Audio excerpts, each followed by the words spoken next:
미국에 있는 헬스장 온 느낌이 되게 강해요. 파이브가이즈의 감성이 있거든요. 좀 오래된 도시에 있는 헬스장에 들어온 느낌이 되게 강해서 이 느낌이 감성이 저는 너무 좋았던 것 같아요. 같은 경우는 만약 웨스트짐 1건을 먹었다 치면 이것만 주구장창 쓰고 가셔도 그 값어치 이상을 한다고 생각해요. 그리고 1일권 같은 경우는 지금 기존에는 2만 원이에요. 근데 잠백이 영상 업로드 후에 웨스트짐 대표님께서 한 달간은 주신다고 하시더라고요. 안녕하세요, 잠백입니다.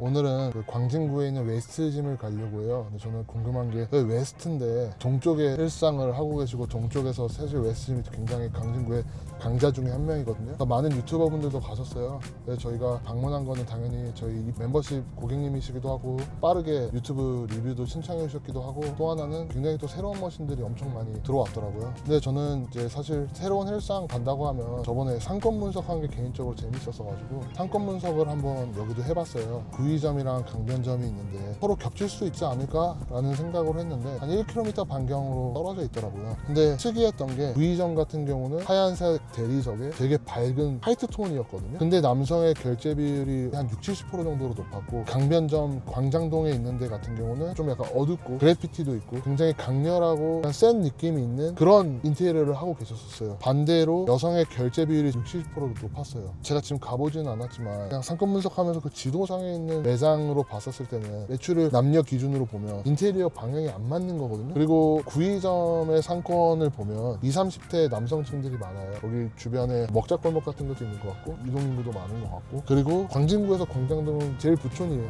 그래서 실제로 소득 수준도 되게 높고 되게 안정화돼 있고 다 아파트 다가 주거지가 굉장히 많은 곳이 광장동이에요. 어떻게 보면 강변점이 약간 화이트 톤의 대리석에 부티크 느낌이 사실은 나야 되는 게 맞는 거고 그리고 구의점 같은 경우가 완전 이제 막 그래피티도 있고 진짜 벙커에서 운동하는 이런 느낌이 사실 있어야 되는데 어떻게 보면 지금 바뀌었거든요. 그래서 사실 전 이게 조금 신기해요. 인테리어가 사실상 결이 맞지 않는데 이렇게도 될 수가 있구나, 주변 배우 상권이 이렇게 중요하구나 라는 생각이 들기도 하고 대표님은 어떤 생각으로 인테리어를 하셨을지가 궁금해서 저는 사실 가장 궁금한 게 이 웨스트짐의 인테리어 컨셉입니다. 그래서 저희가 한번 웨스트짐 가서 인테리어가 어떤 컨셉으로 이렇게 돼 있는 건지 한번 가서 보도록 하겠습니다. 오늘 끝까지 시청 부탁드리겠습니다. 안녕하세요, 잠백입니다. 오늘은 웨스트짐 구의점에 왔어요.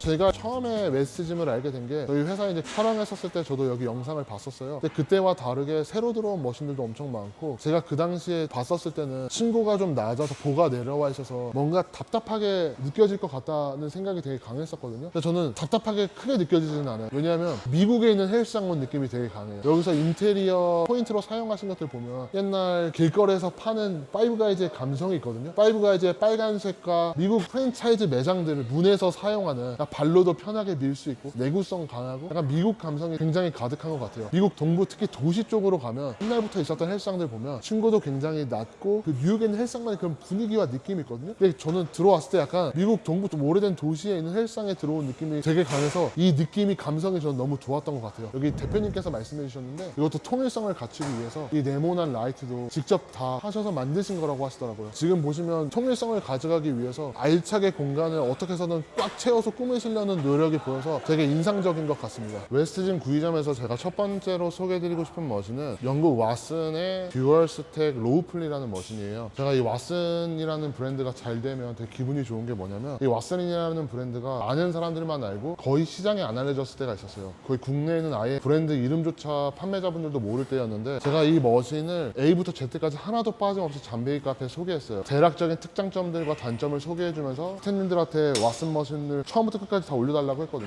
그 이유가 뭐였냐면 이 머신 브랜드가 아쉬운 점은 많았지만 잘 될 것 같기 때문이었어요. 왜냐하면 영국 왓슨이라는 데는 직접 자체 생산을 할 수 있는 하드웨어적으로 완벽하게 갖춰져 있는 회사 중에 하나예요. 근데 이제 머신 개발은 아쉽게도 자체적으로 막 개발을 하거나 이런다기보다는 과거부터 현재까지 굉장히 유명한 머신들을 복각을 해요. 카피해서 욕먹는 경우가 딱 두 가지예요. 이름까지 베껴버리거나 아무런 개성 없이 다운그레이드 카피를 하는 거예요. 좀 더 쉽게 만들기 위해서 싸게 팔기 위해서 원형을 싸게 변형해서 만든 거는 욕을 먹어요. 근데 기존에 있었던 머신을 조금 해석해서 만들거나 또 다른 이름으로 아니면 아예 더 업그레이드 시켜서 만들면 그 카피를 좀 한다고 해도 욕을 안 먹거든요. 근데 왓슨은 그런 브랜드였어요. 본인들이 설계를 직접 해서 자기네들이 정체성이 있다기보다는 유명 머신들을 카피를 하는데 그 카피 제품이 나빠 보이진 않았어요. 제조가 기반이 되는 회사이기 때문에. 그리고 머신 기본적으로 팩시트 같은 걸 보면 기본 이상은 하겠다라는 확신이 있었거든요. 근데 원래 로우 플리라는 거는 로우가 당기다의 그 로우의 의미로 쓰이는 게 아니라 LOW예요. 그러니까 낮다에서의 단어가 들어간 거거든요. 왜 로우 플리가 케이블 로우 롱풀에 있어서의 이름의 시초가 됐냐면 옛날 과거에 혹시 아놀드나 완전 레전드 올드스쿨 보디빌더들이 케이블을 이용해서 시티드로우 하시는 걸 보면 이 도룰의 위치가 극단적으로 아래에 있었어요. 그래서 거의 바닥에서 당겼거든요. 그렇기 때문에 로우라고 했던 거예요. 근데 이 머신 같은 경우는 로우와 전혀 관련 없는 머신이에요. 왜냐하면 최하단 부분에서도 끌어올려서 당길 수는 있지만 다양한 높낮이 조절이 가능한 굉장히 매력이 있는 머신이거든요. 그럼에도 이름 짓는 거에 있어서 생각보다 이 네이밍이 되게 중요하거든요. 이 네이밍을, 이 본질을 약간 못 담은 느낌이 되게 강해요. 그리고 제가 로우 머신을 별로 안 좋아하는 이유가 뭐냐면 외국인들처럼 팔다리가 좀 길거나 허리도 짧고 옛날 선수들 같은 경우는 90년도보다 더 역동적으로 훈련했어요. 그러니까 협응을 엄청 많이 쓰는 모션을 많이 썼었는데 그런 동작에서는 로우가 나쁘진 않을 수 있어요. 동양인처럼 팔도 짧고 허리도 길고 또 어깨도 많이 말려있는 경우가 많을 경우에는 등 상부 타겟하기는 괜찮을지 모르더라도 광배나 중간 쪽을 타겟하는 거는 저는 굉장히 어렵다고 생각해요. 그래서 제가 카페 한 17년도부터 계속 머신글 올리면서 스태미들한테 얘기했던 게 이 앵커, 이 도룰의 위치가 최소한 배꼽 위. 왜냐하면 아래에서 위로 당기다 보면 일반인들 같은 경우는 어깨를 어느 정도 하강시킨 상태에서 로잉을 할 수 없고 계속 상부 승모근을 이용하니까 위에서 아래로 가는 궤적에 로잉을 하게 되면 자연스럽게 어깨가 뜨는 거를 막아주거든요. 그래서 계속 도룰의 위치가 좀 높게 있는 시티드 로우 머신을 하는 게 좋다라는 걸 계속도록 얘기했는데 어느 순간부터 좀 앵커 위치가 국내에 있는 머신들이 높아진 것 같아서 전 좋더라고요. 근데 이거 같은 경우는 로우로도 쓸 수도 있고 미드 로우로도 쓸 수 있고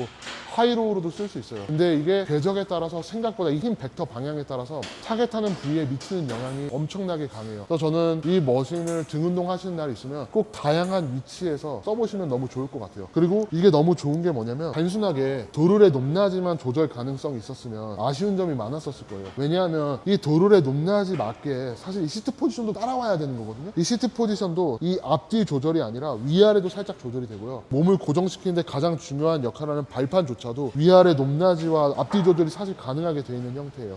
이 팝핀 방식도 생각보다 엄청나게 견고하고 이 두 특성상 팝핀 방식 때문에 유격이 발생한다고 하더라도 운동감에 있어서의 영향을 안 미치는 형태이기 때문에 굉장히 잘 만든 머신이라고 생각해요. 그리고 여기 원래 체스 서포티드 패드도 있어요. 지금 그거를 빼두신 것 같은데 잘 안 쓰다 보니까 왜냐면 그게 넣었다 뺐다 할 수 있는 형태거든요. 근데 내가 만약에 강한 신장성 수축을 가져가고 싶으면 체스트 서포티드 패드를 되게 잘 써야 돼요. 왜냐면 호흡을 길게 들이마시고 체스트 서포티드에 몸을 기대서 신장성, 그러니까 이완이라는 걸 하면요 몸 내 안에서요 내력이 많이 발생해요. 바깥으로 밀어내려면 그래서 신장성 수축이 훨씬 더 잘 일어나거든요. 그리고 고중량을 썼을 때는 당연히 뭐 요추나 이런 데 부담도 덜하고요. 혹시 이거를 고중량으로 쓰고 싶으신 분들은, 그리고 더 큰 모션으로 흉추 굴곡과 신전 협응을 쓰고 싶으신 분들은 체스트 서포티드 패드를 한번 관장님한테 물어보시면 좋을 것 같아요. 제가 또 정말 중요하게 생각하는 것 중에 하나가 뭐냐면 아이소로 좌우 독립적으로 운동시키게 하려는 머신들이 있어요. 근데 이 블럭 스택을 하나만 놓고 케이블만 2개로 빼는 경우가 있어요. 도루레를 2개로요. 근데 그런 머신들 같은 경우는 불필요하게 장력이 좌우로 벡터가 분산돼 버리거든요. 근데 이렇게 듀얼 스택이 있으면 왼쪽 블럭이랑 케이블이랑 도루레 축 하나 그리고 오른쪽 하나 이렇게 따로따로가 있잖아요. 이렇게 될 경우에는 분산되는 거 없이 좌우가 완벽하게 독립해서 쓸 수 있는 형태라고 생각해요. 그래서 저는 이 머신 보고 처음에 출시됐을 때부터 너무너무 좋은 머신이고 많은 분들한테 추천해주고 싶은 머신 중에 하나였었어요. 제가 두 번째로 웨스트진 구의점에서 소개해드리고 싶은 머신은 사이벡스 스쿼트 프레스라는 머신이에요. 우리가 흔히 아는 레그 프레스는 크게 두 종류로 나눠요. 이런 베어링이랑 롤러를 사용하는 리니어 레그 프레스라고 그래요. 리니어가 이제 선형, 말 그대로 그냥 직선으로 움직인다는 걸 뜻해요. 이 두 개의 가이드 로드가 있으면, 샤프트가 있으면 이 샤프트를 위아래로 직선으로 타고 내리는 움직임을 성을 가져요. 근데 이 레그 프레스 머신은 샤프트가 없어요. 가이드 로드도 없어요. 대신 이 회전축이 있기 때문에 저것처럼 직선으로 움직이지는 못해요. 곡선을 그리면서 몸으로 파고 들어오는 궤적이에요. 원래 레그 프레스의 시초는 리니어 형태가 아니라 피벗형이었어요. 최초로 이런 45도 약간 좀 누워서 하는 느낌의 레그 프레스는 아니지만 너틸러스라는 곳에서 호리젠탈이라고 그래가지고 거의 수평 형태에서 미는 레그 프레스가 거의 시초예요. 옛날에 60, 70년대에 정말 사이가 안 좋았던 분들이 너틸러스랑 유니버셜 피벗형 레그 프레스를 어떻게 만들었냐면요. 너틸러스 같은 경우는 그냥 수평 스타일이었다면 유니버셜은 아예 이거보다 더 고각으로 하이 피벗 형태로 위로 올려버려요. 그래서 두 브랜드가 이제 경쟁을 했었는데 그 두 브랜드도 결국은 시장에서 선택을 못 받았어요. 싶었어요. 왜냐하면 선형 레그 프레스가 나왔는데 이 두 개에 비해서 이 선형 레그 프레스가 설계에 있어서의 복잡성도 필요 없고 실제로 생산 단가에 있어서는 제가 봐서 이게 더 많이 들어갈 수 있어요. 인풋은 더 많이 들어갈지 몰라도 설계 방향성에 있어서나 나중에 단순화해서 최적화시키는 느낌에 있어서는 사실은 선형 레그 프레스가 훨씬 더 제조사 입장에서도 편하고 이걸 사용하는 유저 입장에서도 이런 피벗 형태보다 이게 훨씬 더 직결감이 있을 수밖에 없어요. 그렇기 때문에 시장에서는 이런 리니어 레그 프레스가 거의 선택을 받았거든요. 근데 이 피벗형 레그 프레스를 다시 주목시킨 게 바로 이 사이벡스 스쿼트 레그 프레스예요. 근데 많은 분들이 이런 피벗형 레그 프레스를 생각하면 사이벡스가 최초인 줄 알아요. 근데 아까 말씀드렸다시피 뭐 너틸러스도 있고 이와 가장 유사한 거는 유니버셜도 있는데 사실 그것보다 이거 지금 거의 유사한 형태는 제가 너무 좋아하는 브랜드인 크로스 액세스 테크라는 브랜드에서 이 형태를 최초로 만들었었어요. 근데 그때는 크로스 액세스 테크가 주목받지 못했어요. 이 사이벡스가 어떻게 이 피벗 레그 프레스가 저는 성공했다고 생각하냐면 이 발판과 이름이에요. 아까 말씀하셨다시피 네이밍에 대해서 되게 중요하게 말씀드렸는데 다른 데들 같은 경우는 피벗형 레그 프레스다 라고 소개하면 얘네는 무조건 이거를 스쿼트 프레스라고 자꾸 내세웠었어요. 그 스쿼트라는 단어가 주는 그 네이밍 때문에 이게 저는 되게 많이 부각되는 부분이 있다고 생각해요. 그리고 또 하나 다른 점이 발판이에요. 이것도 어떻게 보면 사절 구조거든요. 근데 이거 사절 구조 같은 경우는 곡선을 보정해서 곡률을 보정해서 좀 더 직선과 같은 느낌을 만들려고 여기에 따로 절을 추가한 게 아니라요. 이 발판 각도를 보정하려고 추가한 거예요. 이 회전축을 중심으로 프레스가 이렇게 위아래로 움직이는 형태거든요. 근데 그게 만약에 발판이 고정돼 있고 이 축만 움직이다 보면요. 발목이 자연스럽게 그 각도를 따라오질 못해요. 그래서 사이벡스 같은 경우는 정말 정교하게 계산을 많이 했을 거예요. 등배 굴곡이라는 발목의 정렬까지 생각해서 지금 이 발판 각도를 보정할 수 있게 만든 거예요. 그래서 이 스쿼트 프레스 머신을 써보시면요. 메인 회전축에서부터 위아래로 앞뒤로 움직일 때 이 발판 각도가 미세하게 바뀌어요. 이 발판이 고정되는 것과 고정 안 된 거는 엄청나게 큰 차이가 있어요. 이 발판 각도가 고정된 상태에서 이 무릎 중심으로 해서 이게 내려오면요. 요추의 부담이나 이런 게 더 많이 될 수가 있어요. 근데 이거 같은 경우는 등배 굴곡을 신경 써가지고 곡선 궤적에 맞게 이 레그 프레스 움직임에 맞게 발목 각도 자체도 최적화시켜주기 때문에 훨씬 더 동작이 매끄러운 거예요. 그래서 이거는 사이벡스답게 인체공학적으로 너무 잘 만든 머신이지만 너무 고평가받고 있다고 생각해요. 이게 뭔가 최초이고 대단한 머신인 마냥 포장되어 있는데 이게 최초도 아니고 이 사이벡스라는 브랜드와 네이밍과 물론 머신은 잘 만들었지만 너무 고평가받는 부분이 있다고 생각해요. 여기 대표님 같은 경우는 머신도 굉장히 좋아하시고 이제 여기 사용하시는 회원분들께서 조금이나마 더 가치 있는 머신을 쓰셨으면 좋겠다는 마음이 있으시기 때문에 이런 구형 사이벡스를 어렵게 구해다 놓으셨는데 이거 가격이 너무 비싸요. 근데 저는 이 구형 사이벡스 스쿼트 프레스를 사실 개인적으로 왜 구매하는지 저는 솔직히 모르겠어요. 왜냐면 이게 지금은 단종됐다 하더라도 신형 머신이 있고 대체재가 너무 많거든요. 이게 지금 가격이 거의 600에서 1000만 원 초반까지 형성돼 있을 거예요. 근데 그의 가치가 있는지 저는 솔직히 잘 모르겠어요. 그리고 이것보다 신형 머신이 더 좋은 게 뭐냐면 사람들 항상 얘기하는데 구형이 더 좋다 구형이 좋다 다 얘기해요. 근데 판매하는 입장에서 구형의 장점에 대해서만 자꾸 부각하고 판매를 해야 되니까 그 머신 커뮤니티들에서 그렇게 만드는 경향도 사실 있거든요. 이거 신형이랑 구형이랑 차이점이 없어요. 차이점이 있다고 하면 이 시트 포지션 각도가 조금 다르고요. 패드가 달라요. 지금 이거 같은 경우는 제가 보니까 리퍼를 했는데 원래 패드 같은 경우는 약간 좀 더 딱딱한 느낌이 있어요. 이건 약간 좀 폭신한 느낌이 있는 것 같은데 조금 더 탄탄한 느낌이 있거든요. 왜 이건 이렇게 뒤로 눕힐 수밖에 없냐면요. 이렇게 안 눕히면요. 이런 회전 궤적에서 락인 시키기가 힘들어요. 몸을 충분히 눕혀놓은 상태에서야지 몸을 고정하기 좋고 이 스쿼트를 모방한 레그 프레스 자세가 나오거든요. 근데 그럼에도 이렇게 누워 있다 보니까 사람들은 이거를 표현할 때 좀 더 위에서 파고 들어오는 압박감이 높다고 생각해요. 근데 신형 같은 경우는 거의 차이는 없지만 약간 이게 각도가 살아있는 느낌이 있어요. 근데 그 애는 패드 자체가 달라요. 신형 머신이니까 인체공학적으로 하단 부분과 상단 부분에 패드 두께나 폼을 좀 다르게 적용해가지고요. 이 각도도 다르게 적용해서 그러니까 몸이 훨씬 더 고정이 잘 될 수 있게 시트를 공학적으로 만들었기 때문에 이 시트를 좀 더 앞으로 살리고 그에 맞게 이거 진짜 살짝 보정한 것밖에 없어요. 그 외에는 거의 사실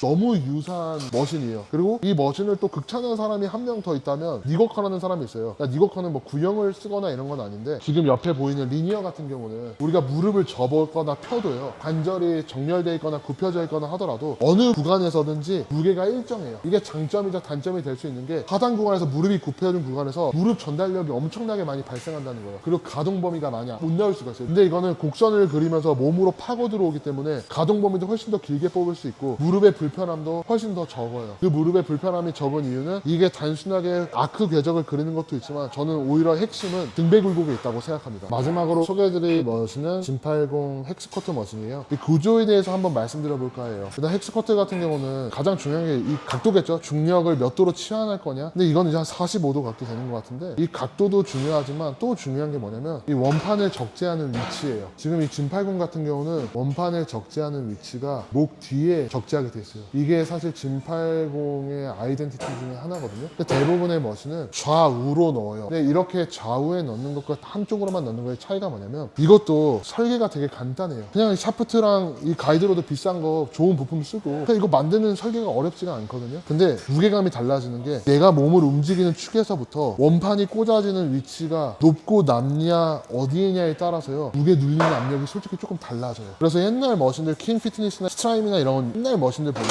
어떤 게 있냐면요, 이 원판 꽂는 위치가 이 어깨선 패드 위치보다 훨씬 높게 있어요. 그래서 그런 머신들 써보면 처음에 무게가 좀 더 들어온다고 느껴지는 게 있거든요. 근데 그렇게 만들었을 때 문제점이 뭐냐면 슬릭 현상이 발생해요. 그러니까 아무리 샤프트와 베어링을 잘 맞춰서 넣었어도 이 축에서부터 멀어져서 원판이 너무 많이 쌓이게 되면 편측 하든이 생기다 보니까 찝힘 현상, 슬릭 현상이 생겨서 한쪽만 마모되는 현상이 발생할 수도 있는 거예요. 그래서 요즘은 그렇게 만드는 경우들이 거의 없고, 그나마 살짝 올리던가 아스널처럼, 아니면 보통은 엉덩이 쪽 원판을 넣다 뺐다 쉽게 하는 위치에 넣던가 어깨 위치에 넣던가 둘 중에 하나예요. 근데 이 진80 같은 경우는 좌우에도 꽂지 못하게 하고 한쪽에만 꽂게 했어요. 이렇게 하게 되면 한쪽 무게가 달라진다 하더라도 이게 전혀 뒤틀림이 발생할 가능성도 적어지고, 무게중심 자체도 뒤축에 있기 때문에 이 베어링에 들어가는 하중도 분명히 저는 다를 거라고 생각해요. 그래서 이런 부분은 너무 진80이 설계를 잘하고, 지금 여기 보면 기본적으로 샤프트도 굉장히 두꺼운 샤프트에 거기에 맞는 베어링을 넣었어요. 그러니까 독일 진80이 잘하는 게 굉장히 좋은 부품 사용하는 것 같아요. 근데 저는 이건 호불호가 엄청나게 많이 갈릴 수밖에 없다고 생각해요. 그 호불호가 갈리는 이유가 뭐냐면, 샤프트 부품을 어떻게 쓰고 원판을 여기 적재하고가 아니라 그 발판 때문에 그래요. 이 정도 발판 넓이면 충분히 자기 신체 위치에 맞게 높낮이를 조절해서 어느 정도 무릎을 굽힘을 가져갈지, 어디를 타겟할지를 좀 정할 수가 있어요. 근데 저는 많은 분들이 지금 기존 발판 자체가 낮게 세팅돼 있고, 얘 같은 경우는 45도에서 밀려 내려오는 거기 때문에 발판 각도와 위치와 이게 저는 사실 호불호가 굉장히 많이 갈릴 수 있다고 생각해요. 차라리 이 발판 각도를 더 크게 만들어 버리던가 살짝만 더 띄어서 이 크기 정도로 만들었으면 더 많은 사람들이 호불호 없이 더 편하게 썼을 수도 있다고 생각해요. 저는 개인적으로는 호불호가 많이 갈리기 때문에 나쁜 머신이라고는 할 수 없지만 진80 헥스커트 머신에 있어서는 좀 회의적이에요. 왜냐하면 이거 대비해서 선택할 수 있는 요즘 스커트 머신이 너무 많아요. 요즘은 팩프레스라고 해서 약간 고관절을 좀 굴곡시켜서 할 수 있는 형태들도 있고, 롤러로도 너무 잘 나오는 것들이 많고, 다양성을 많이 가져갈 수 있는 것들이 있는데, 굳이 이거를 좀 사야 되냐 라는 싶은 좀 의문은 있어요. 처음 보여드린 곳은 구의점이고요. 지금 웨스트진 강변전에 왔습니다.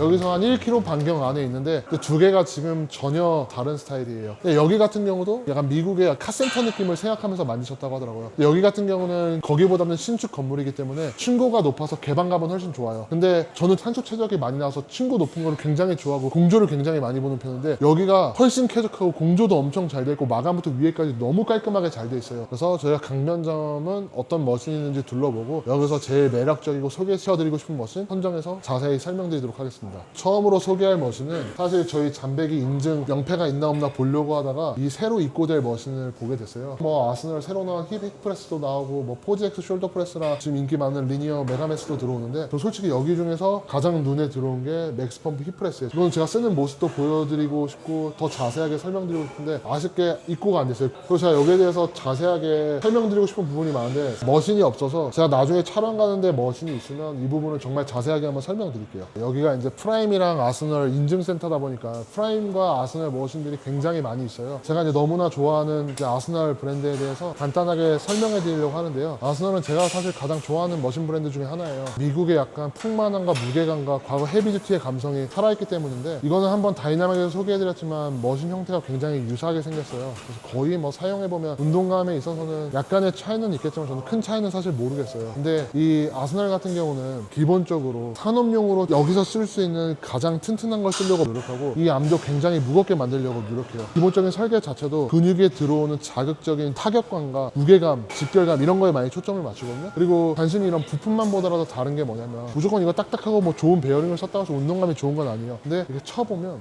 주물러 뜬 베어링과 지금 보시면 이거 다 신형 신품이거든요. 이 느낌이 달라요. 어떤 베어링이 더 좋다는 게 아니라 그렇다고 해서 뭐 이게 더 튼튼하고 해서 운동감이 좋고 훨씬 좋은 머신이고 이게 아니라 원래 이 아스날 스타일이 산업용 부품 중에서 강하고 내구성 좋고 튼튼하고 이런 거를 좀 많이 쓰는 거를 기본으로 내세우는 회사예요. 대신 프라임 같은 경우는 다른 기술이 있는 게 뭐냐면 기본적으로 아스날에 비해서 좀 암이나 이런 건 가벼울 수 있고 축 자체도 좀 멀게 펴져 있어서 더 편하게 쓸 수는 있지만 직결감이나 들어오는 타격감의 직관성은 떨어질 수가 있어요. 근데 여기에 진짜 큰 프라임의 장점은 가병 저항이 있어요.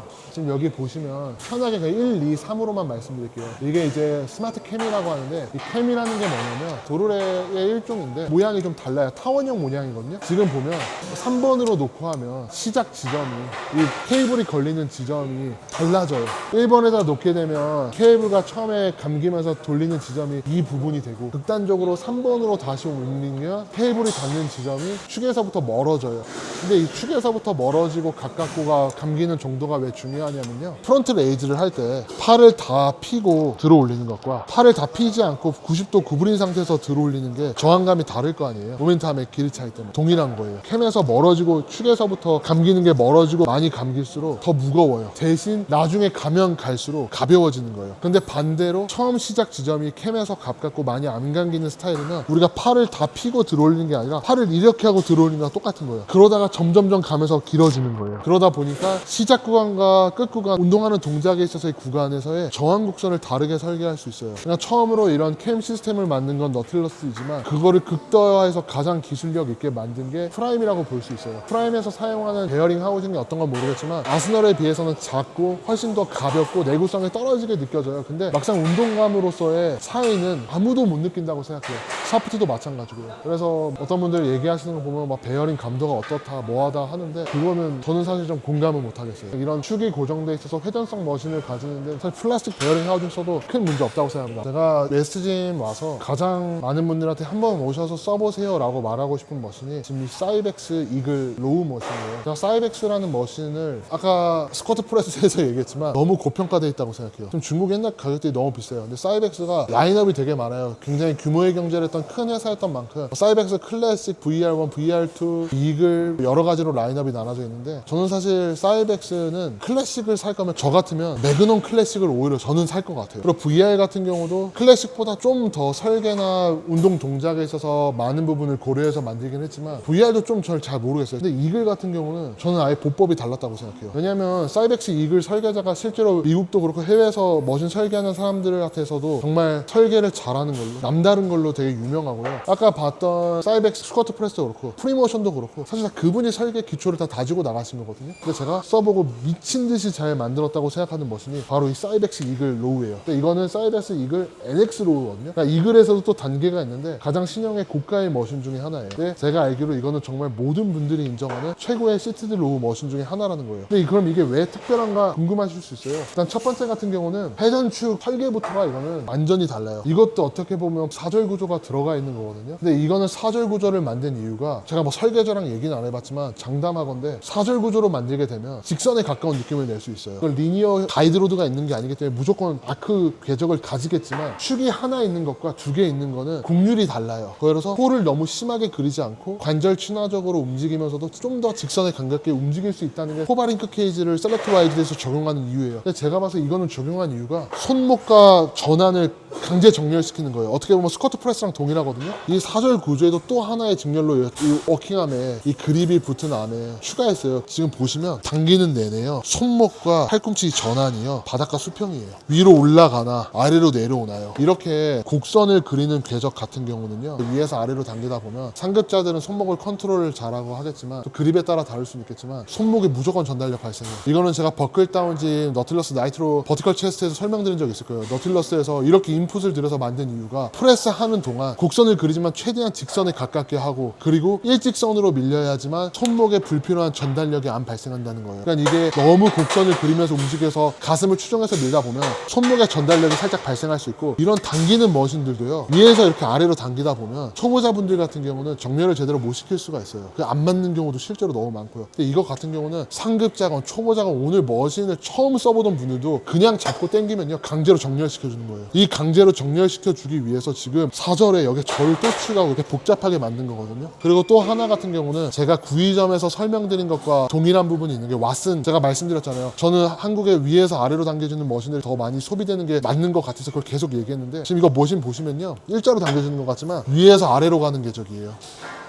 위에서 아래로 가는 궤적이 되면 자연스럽게 광배근의 움직임과도 더 잘 맞고, 어깨가 컨트롤 안 되면 뜨는 분들이 자연스럽게 궤적 자체가 어깨가 뜨지 않게 강제해줘요. 그리고 광배근 움직임이랑도 맞기 때문에 사실 위에서 아래로 살짝 내려오는 로우가 광배근을 타깃하기에는 훨씬 좋아요. 원래 사이벡스 VR 같은 경우는 선택 옵션을 주거든요. 예를 들면 여기에 굳이 하나 더 그립 하나 달 수도 있어요. 안 달았어요. 디렉션 하나만 준 거예요. 무조건 손바닥이 마주보는 그립으로 잡아라. 이렇게 잡게 되면 어떤 게 현상되냐면요, 그리고 각도도 이거 살짝 누워있는데 그냥 당겼을 때 팔꿈치가 몸통에서 멀어지게 되면 등 상부나 견갑이 많이 사용하게 돼요. 근데 이렇게 몸통에 붙는 궤적은 광배근을 쓸 수밖에 없어요. 정말 허점 하나 잡을 거 없이 광배근에 최적화시켜서 만든 머신이에요. 궤적부터 그립 위치부터 포지션부터요. 그리고 또 하나가 뭐냐면, 지금 보셨을 때 대부분은 이게 발산형이라고 느끼는 분들이 없을 거예요. 이제 디버징이라고 많이 하세요. 컨버징 같은 경우는 수렴형이라고 해요. 그러니까 우리가 밀거나 당겼을 때 결국 끝에서 이렇게 모이는 거를 컨버징이라고 하고, 그리고 점점 멀어지는 거를 디버징이라고 해요. 근데 왜 이게 디버징이냐면, 아주 미세하게 이게 살짝만 이게 좀 틀어놨거든요. 만약에 이게 살짝 틀어지지 않게 놨어도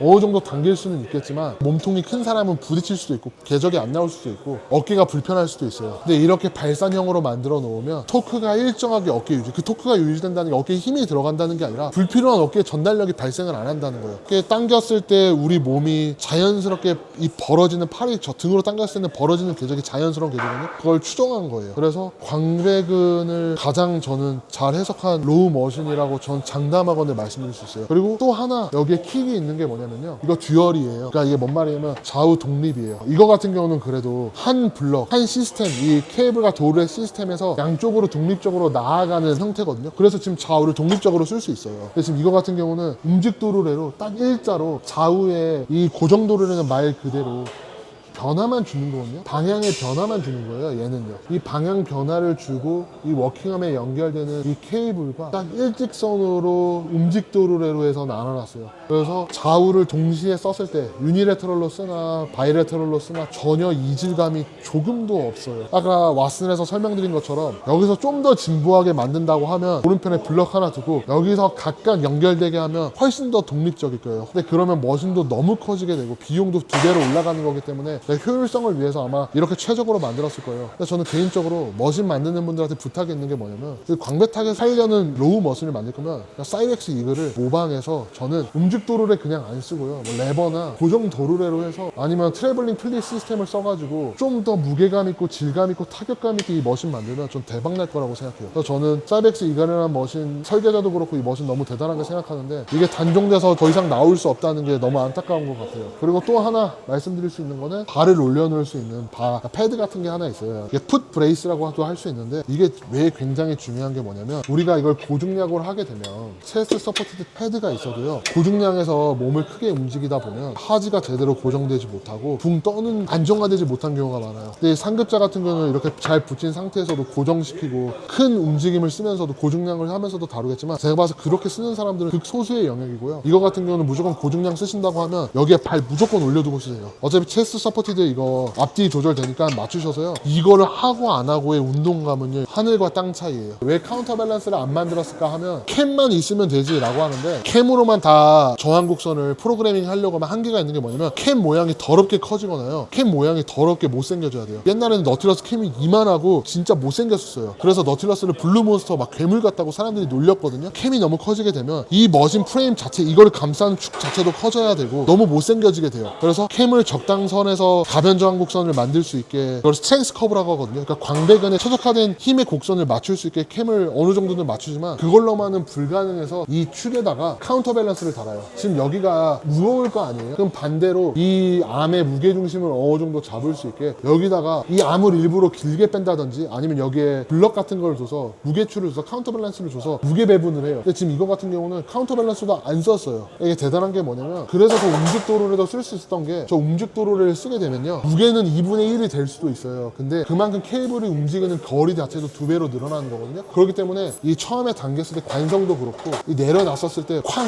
쿵 이런 느낌이었어요. 이게 굉장히 부드러운데 부드러울 수 있는 이유 중에 하나가 다중 플릿 시스템을 너무 잘 구축했고 저 움직도르래를 레버처럼 사용할 수 있거든요. 그러니까 지렛대처럼 사용할 수도 있어요. 저거를 사용함으로써 무게를 통제해가지고 카운터 밸런스 역할 없이도 처음에 누구나 부드럽고 가볍게 당길 수 있게 가볍게 쓸 때는 쉽게 쓸 수 있게 만든 것 같아요. 근데 이게 그렇다고 해서 고중량으로 가게 된다고 해서 무게감이 떨어지는 것도 아니어서 그래서 저는 진짜 무결점의 머신이다. 아예 단 조금의 결점도 없는 머신이라고 말씀드릴 수 있을 것 같습니다. 제가 보통 헬스장 가면 뭐 2-3개 정도 찍는데 저는 웨스트짐에서 오늘 이 머신 하나만 편집돼서 나가도 더 이상 소개할 게 없을 것만큼 너무너무 훌륭한 머신이에요. 그리고 이 머신 잘 보시면 느끼신 분들 있을 텐데 이거 덤벨로우예요. 덤벨로우를 당기다 보면 이렇게 당기게 돼요. 광배 타겟으로 덤벨로우를 하면요. 그러면 이게 자연스럽게 당길 때요. 자연스럽게 팔목이랑 전환이랑 팔꿈치가 다 정렬돼서 따라갈 겸 우리 몸이 정교하게 이렇게 움직이거든요. 그거를 그대로 여기다 옮긴 게요. 이 로우 머신이에요. 그래서 진짜 잘 만든 머신들 보면 프리웨이트를 정말 모방을 잘한 머신들이 저는 정말 잘 만든 머신 같아요. 그래서 저는 정말로 이 사이벡스 이글 NX 같은 경우는 굉장히 보기 드물어요. 리퍼 머신 추천하는 것도 있고 안 하는 것도 있는데 웬만하면 정말 가치 있는 일부의 리퍼 머신들 아니면 저는 사실은 추천 안 해요. 근데 정말 사이벡스 이글 NX 같은 경우는 정말 너무 비싸면 살 가치가 없겠지만 적당한 가격이면 사는 게 너무너무 좋은 머신이고 무조건 보이면 써보셔야 될 머신이에요. 그래서 저는 만약 웨스트짐 1건을 먹었다 치면 이것만 주구장창 쓰고 가셔도 10,000원 그 값어치 이상을 한다고 생각해요. 저희가 원래 헬스장 촬영할 때 30분 만에 찍는 것 같은데 여기는 어쩌다 보니까 한 4시간 걸렸어요. 설명이 많이 하거나 그런 게 아니라 좀 대표님이랑 이런저런 얘기하다가 얘기가 길어져서 사실 마무리도 제대로 못 찍고 나왔어요. 회사 앞에 저희 건물에서 마무리를 짓게 되는데 일단 웨스트짐 같은 경우는 구의점 강변점이 1km 안에 가깝게 있어요. 그래서 두 지점 다 이용할 수 있는데 기간에 따라 다르다고 하더라고요. 몇 개월 이상 하실 경우에는 양쪽 다 지점 사용하실 수도 있고요. 그리고 1일권 같은 경우는 지금 기존에는 20,000원이에요. 근데 잠백이 영상 업로드 후에 한 달간은 11,000원에 해주신다고 하시더라고요. 그래서 제가 말씀해드린 거 한번 생각해 보시면서 운동하시면 분명히 더 재미있으실 거라 생각합니다. 오늘도 시청해 주셔서 너무 감사하고요. 구독과 좋아요, 알림 설정까지 부탁드리겠습니다. 감사합니다.